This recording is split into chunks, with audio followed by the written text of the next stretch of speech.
Well, that was one of the better editions of 2022. Was that Bugle?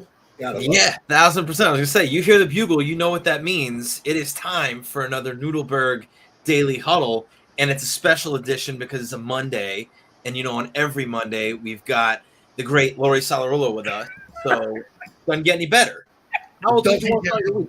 Listen, Christian told me his wife puts it on the big screen TV on Monday because she loves having a woman on the show on Monday. I think it shows our flexibility and our adaptability. So Lori, why don't you kick it off, because it was a big weekend for you.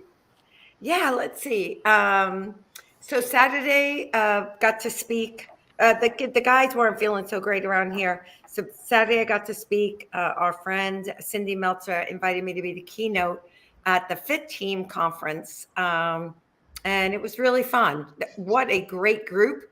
They just made you feel so welcome. Everybody that spoke, they stood up, they clapped. The music was awesome. Just the energy in the room was fantastic. Talked about courage, commitment, and clarity. Gotta love Cindy coming through with the invite, and great job. Love that. Yeah, had fun with that. So. And what'd you do yesterday? I did nothing yesterday. I did a couple of Christmas gifts, ran to one store, Best Buy. Other than that, I was here looking for a new refrigerator, ordering some things online, watching football, watching movies. I was just needed to chill. Very nice. Lots of good football to be watched. What about you, my son? So Saturday, for those of you that are Oakland Park residents, there was like a Christmas festival going on at the park, which was awesome. And so we got to take the family out there. They had a little snow pile, which was unbelievable. They had kids sledding. They had Santa Claus. They had a line for that for people to see. Big old Christmas tree. So it was cool to be out in the neighborhood. They had like a kids choir that was singing and stuff. Very cool. Saw a ton of local businesses that had decorated a bunch of the Christmas trees. So that was fun. Jules is a maniac. He's crawling, he's eating, he's doing everything. I don't know if you saw that picture. Yeah, what was he eating with no hands? We made him baked apples, and Gabby put peanut butter on top of the apple. And for whatever reason, he decided he was going to try to eat it with his face and not his hands. So he just put his face down on the apple doesn't fall far. That was like a fucking layup, man. There you go. He was practicing his bobbing for apples. That's what I was thinking, Shay. So I do want to kind of mention this because I wrote my post about it this morning. Saturday night, Gabby and I just sat down on the couch. We're through a lot of our shows, so we were trying to figure out what we wanted to watch, and we saw this documentary, Stutz, which is on Netflix, which is about Phil Stutz, who is the therapist for Jonah Hill and has been the therapist for a lot of CEOs and celebrities. And what he talked about in this documentary, the tools to be successful, the tools that he gives people, was the best 90 minutes of the weekend for sure, because it was so valuable, so knowledgeable. It was fantastic. A little bit of learning. Yeah, I mean, 9:30 at night on Saturday night, you're sitting on the couch thinking you're about to waste away the next hour and a half, but no, like we were in it. I was taking notes. I had my notepad out. It was like I was in. Shay, you got any pictures of? Wait, I just want to say something. I mean, seriously, this is what we think is exciting now on a Saturday night. I was just, what? I was like, wow, knowledge coming out of nowhere. In all fairness, though, the weeks are filled with events and people and stuff. If you don't recharge your batteries, man, the weeks start stacking, and that's how you create fatigue. So that's how you burn out. To me, that pit stop on the weekend where it's like, I don't have to run around. I know a lot of people went to Art Basel, and that's great. But somebody posted a picture. People posted pictures about art and all this kind of stuff. Somebody posted a picture of traffic. This is Art Basel. You can't get anywhere, man. It's like, what's the point? For me, it was a chill weekend too. Shay, any pictures of our darling runway model? No, got nothing. Just did some more little pictures. Little landscaping. The putting green is in the backyard. So Ooh. Putting green. Pool and putting green. What? This is like a resort. getting Mark, do me a favor. Offline, let's talk about what he's making. Right? getting sod put in on Tuesday, and that's it. God, man. That's awesome. Where's the bar? Do you have bartenders? And That's the next project. I love it. Awesome. Good for you. We have a fun-filled show. If you women get in here, because we're going to be focused on women. I think Christian, said thanking us for coming to the event. But Friday we were at the Magnolia Luncheon. We heard a keynote speaker who was amazing. Lisa Leslie will share some of her takeaways. But for now, let's kick this thing off with Wake Up. Wake up, everybody. Get up, get up, get up, get up. Wake up. Come on, come on. Wake up, everybody. Teach a new way. Maybe then they'll listen what you have to say. Wake up, everybody. No more sleeping in bed. No more about to thinking, time of thinking ahead. Come on.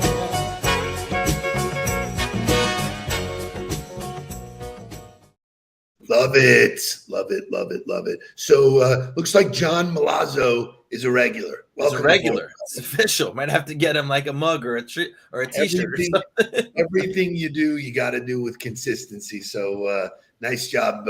Thanks for being here. So we are always preaching to, be vulnerable, be authentic, get out and just share a little bit of your personality. I was fortunate started last year to start working with a company, Sistel. We've talked about the Sistel sisters, and now Mark is carrying that torch and doing a bunch of leadership stuff for them.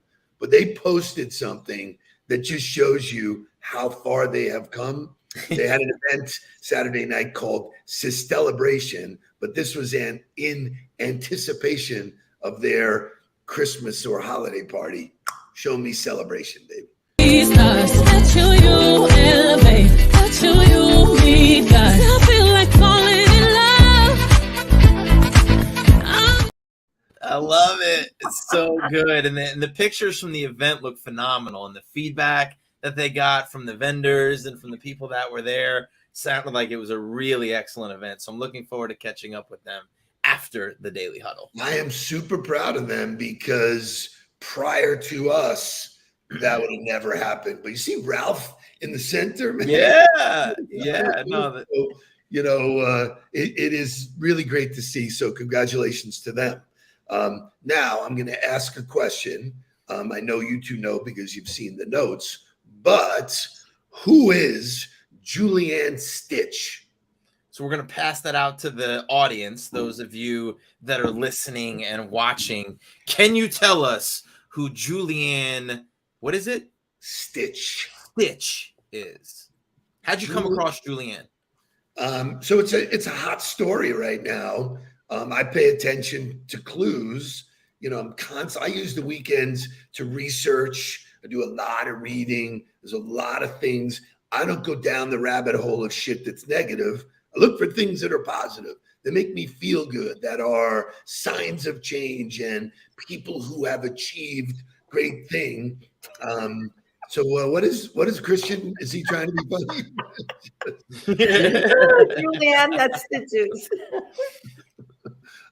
So Julianne is the head soccer coach of the men's team at the University of Chicago, and she became the first woman to coach a men's soccer team to an NCAA championship. How about them apples? Congratulations. It's incredible. I mean, Lori, quiet? What? Listen, well, I was letting Mark weigh in. I mean, listen, I think soccer is seeing lots of firsts for women. Stephanie Frappert, women team of referees that coached, that reffed in the World Cup for the first time.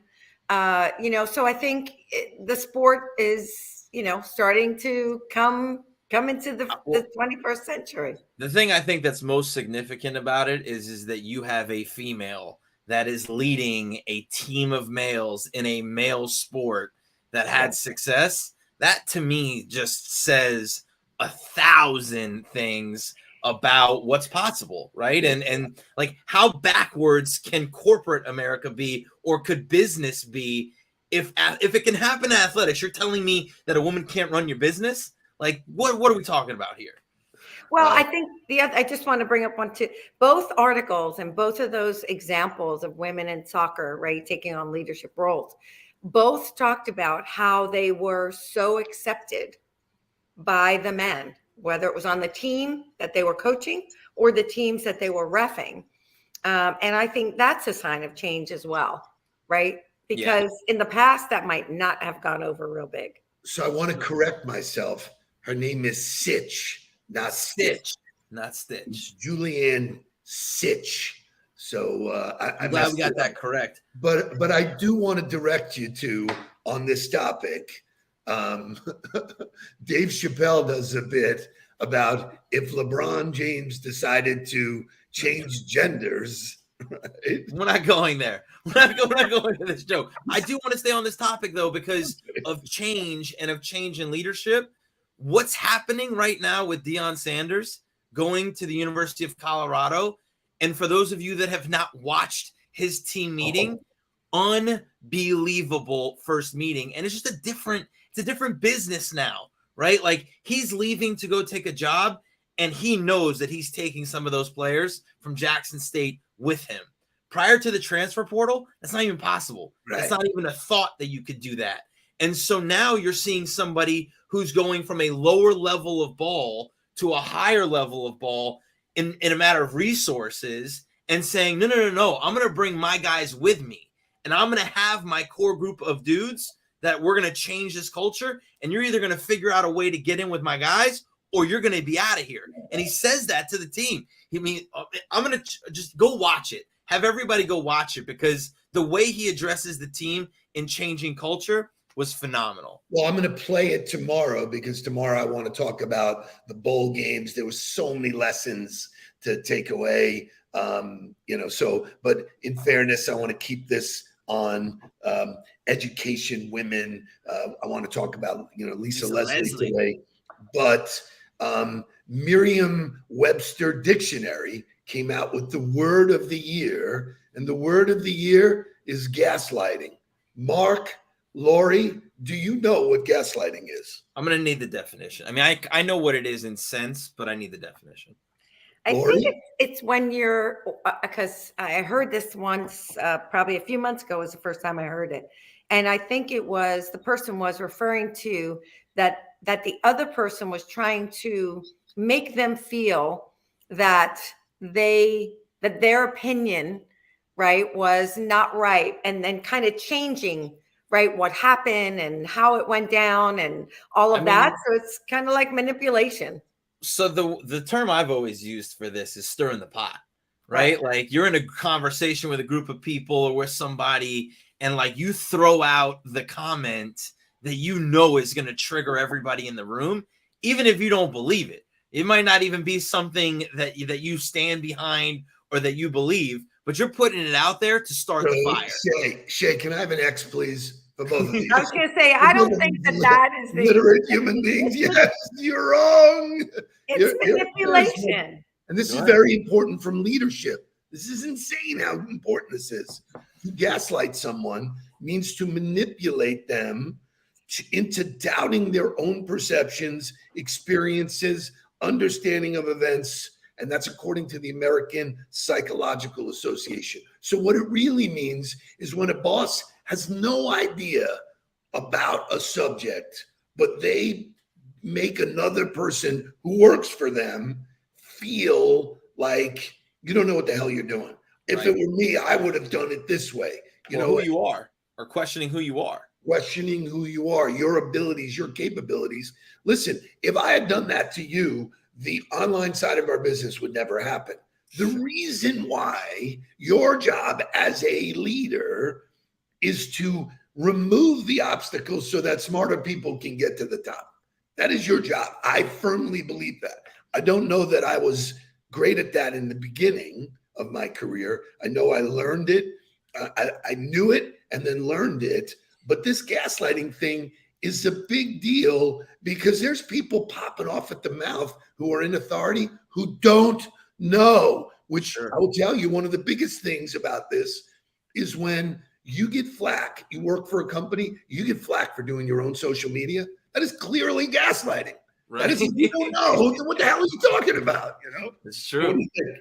No, I think, that's probably the biggest problem in leadership is having people who feel the need to be an expert in everything all the time, as opposed to being invested in their people, building capacity in their people, and being open to influence. I think they're complete opposites. So, I love that they've termed it gaslighting. I'd love to figure out how that term came to be. Something for you and I to study. It's something for you and I to teach leadership, that sometimes you just, if you don't know, it's okay to say, I don't know. It's good to not know. You know what I mean? Like, you don't have to have the answers all the time. What do you think? Way over time.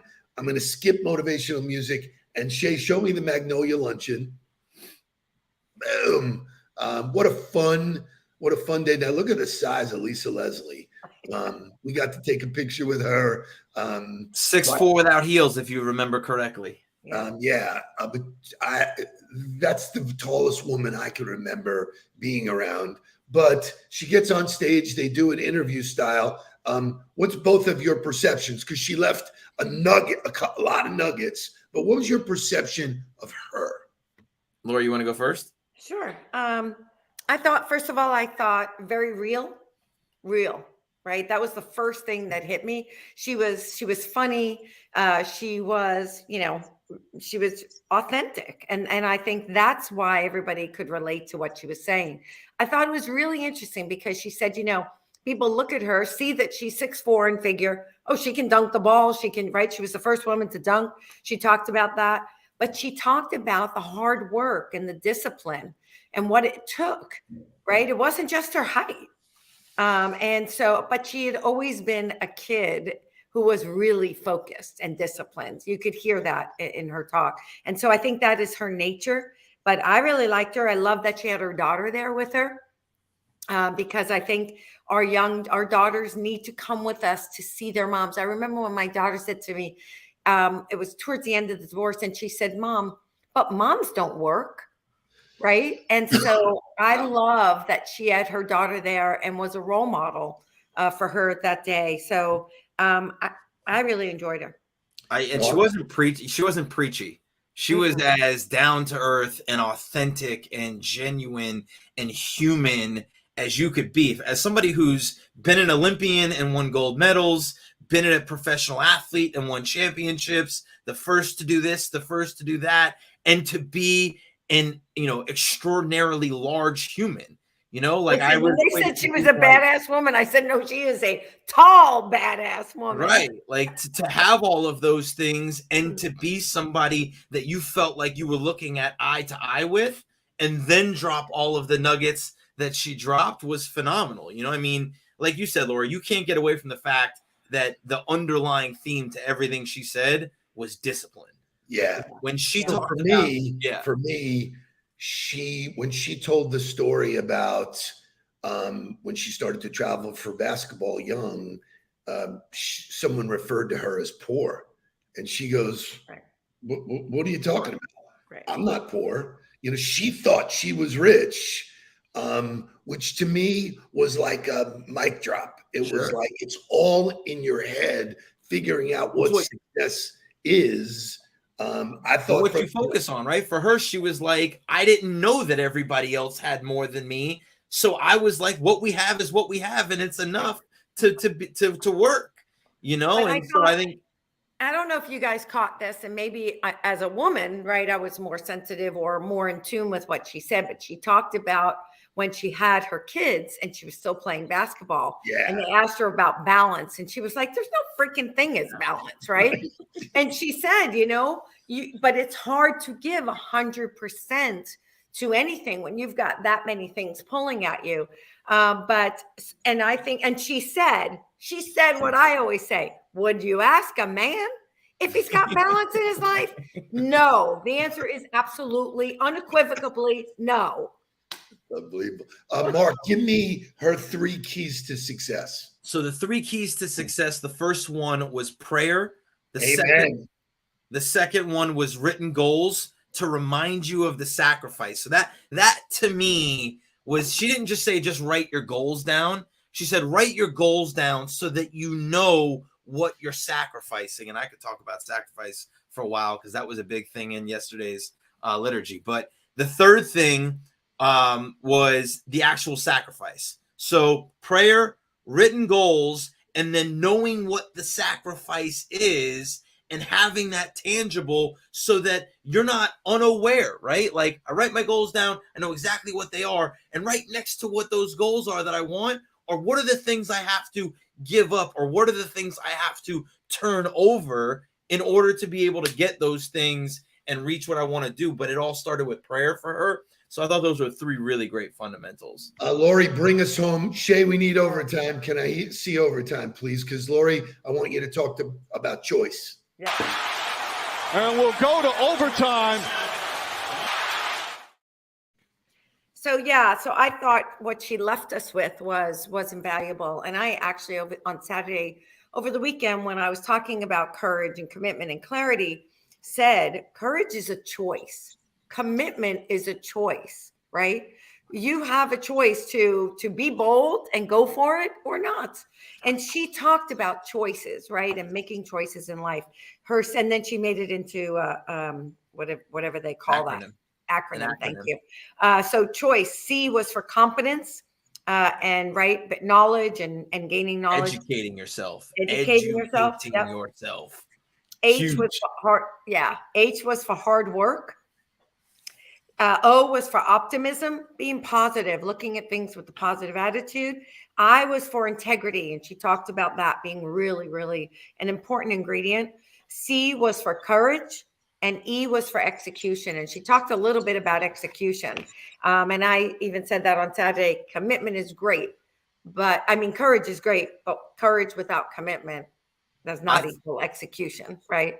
And I thought her tidbit on optimism, her little after her little add-on to that was keep your environment optimistic. Yes. Which I was like, whoa, that not just about you, not just about the way your brain is working. Keep your environment optimistic. What's on the walls? Who are the people around you? What are the things you're feeding yourself? What are you watching? What are you listening? What are you reading to? Your environment has to be positive and optimistic. That to me was like, it's not just about you. It's about everything else that surrounds you that creates that environment. So I loved the event. Congratulations to Chris and Mary Beth and Kathleen and all the people at United Way. So let me do it 2 points. Number one is Mark and I were one of only 10 men in a room of 400 women. What a supercharged place to be. If you have not attended this luncheon, you should, because it was really the power players of the market, the networking that went on prior to the luncheon. I never thought they'd get people to sit down. It was incredible. The electricity in the room. Shout out to Joy Linsky, who had a table next to ours. A lot of great people that were there. We had a fun table. It was really fun. So if you want to help other women, right, and you want to help yourself, execute, do things that are for women and about women. But, and I want to leave, there were 2 things that we didn't touch on that she talked about. One was giving back. She was shouting out to some young people on a team. She's coaching young girls, right? Giving back when you've had success. And then the second thing was, I just want everybody to remember, right? We talk about sports, leadership. She took all those attributes. She took all those strengths from sports and now, right, applies them to business. So I think, there's that transfer of skills. Unbelievable. We lost Mark, I think, but I jumped in. The one thing that was super funny for me, and this is how we'll close, was that she said that, you know, she was playing in LA, so was Kobe. She would be in the gym at 5:30 and see Kobe coming in. What she did not say was that was Kobe's second time in the gym that morning. So Right. Kobe is a 4 a.m. guy. So super cool. What a great way to kick off the week. You have a choice.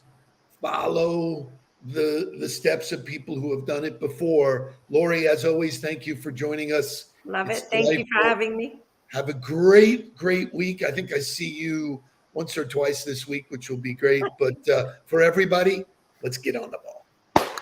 Please don't worry about me. I'm about to let my heart speak. My friends keep telling me to leave this.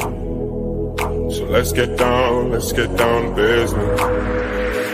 Let's get down to business.